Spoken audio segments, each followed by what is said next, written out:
So in today's high inflation world, everyone wants their money to grow. How do you grow your money? You either go the traditional route where you go open a bank account or you trust a banker. In the first case, you have to essentially go through all the requirements, regulations, etc. Or you sign off with a banker who can anyway lose your money because he makes you sign that fine print. DeFi, on the other hand, give you a lot more flexibility, but they only talk about two things. What's the APR and what's the time to APR? They never quantify what is your downside of getting that APR. On top of that, majority of DeFi products focus solely on infrastructure or DeFi chains. So for an investor, do you even know where your money is in the DeFi? That's where we step in. RiDiFi solves the problem of helping you navigate how to invest in the DeFi space. So what we have done is we have identified real-world assets that give you matching or better yields than DeFi, but they are risk integrated, they are rated, and they are fully transparent and ESG integrated. So what we have done is we have gone to SMEs who have an issue about managing their balance sheets. We help them optimize their balance sheets, and in the same process, we give investors access to a set of DeFi investment products which are not only risk integrated but are also fully transparent.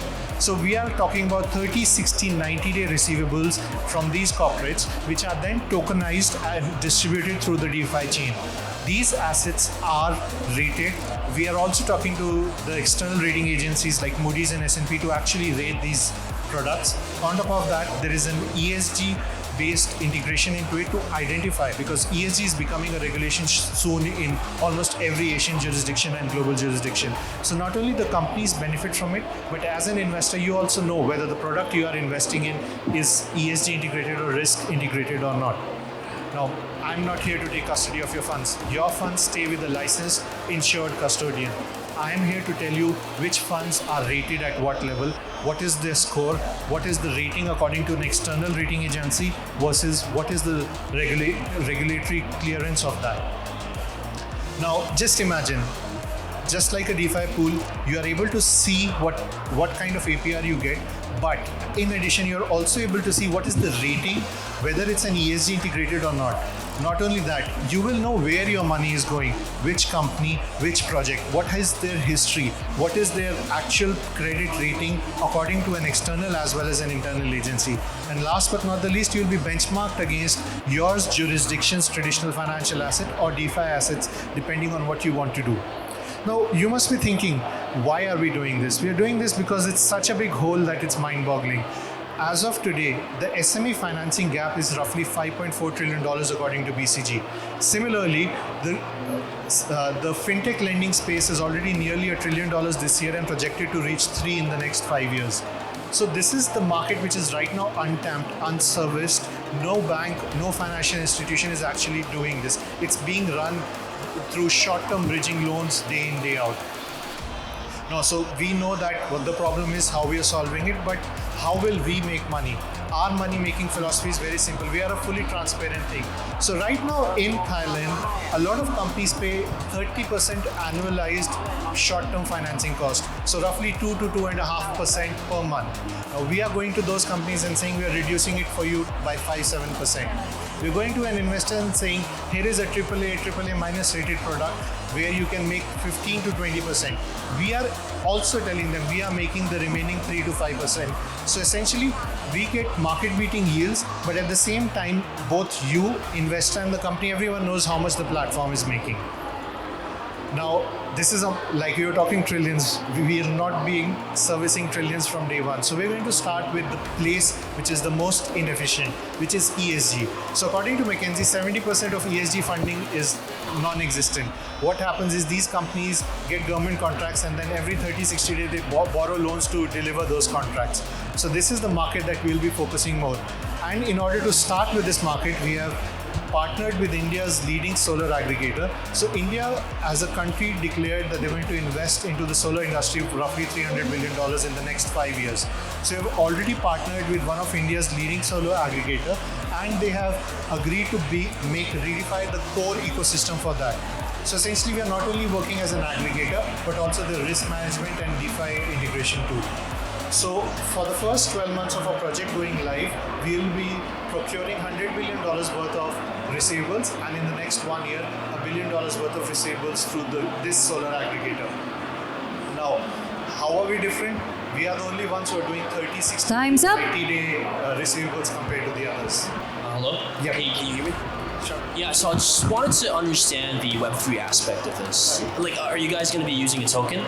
No, we are not tokens. So essentially, we will be taking money through stablecoins, converting it immediately to fiat, and these are all fiat investments. So we are in talks with Circle to negotiate a deal that we don't get charged for a certain AUM in the first 6 months for them doing the transfer for us. So mainly the purpose of like the Web3 aspect is just collecting in stablecoins, correct? No, so there are two purposes. One is effectively tokenizing the asset, because you're not going to invest 100K into an unknown company, even though if it's a fully rated company.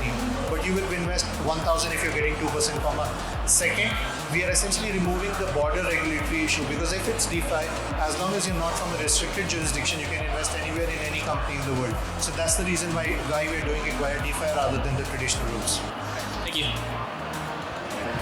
So my question is, so you guys are regulated in which, are you guys regulating any jurisdiction? So we are already talking to regulators in Singapore and Hong Kong for the initial pilot project, and if the MAS and the Hong Kong authority, and we will get regulation for the entity which stores the loan, because it is a legal contract that we need to.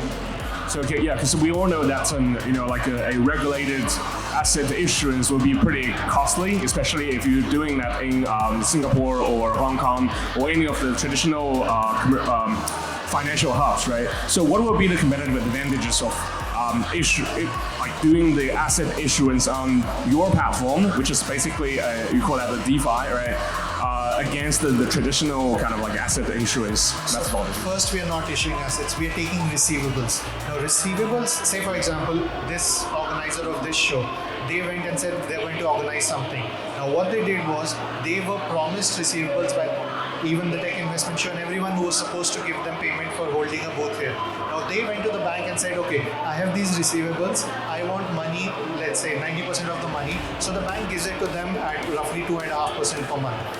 That receivable is what we are after. We are not creating or issuing new assets. These are receivable contracts. Yeah, I understand that. So that's called invoice financing in the traditional finance world, right? Yes. So again, but this is a financial product. So yes. Basically, to issue a financial product, you got to go through all the regulation, red tapes, that kind of things, right? So I'm asking, compared to TradFi, invoice financing, what will be the competitive edge? What the regulators in the two jurisdictions we are talking about have allowed is polygon-based issuances with much reduced capital. So the company Bond Evalue is doing tokenization of JGBs, which is a 10-year bond, on exactly using the same methodology, because their cost of issuance is minuscule compared to what a traditional bank does. And we are learning from them and following the same model.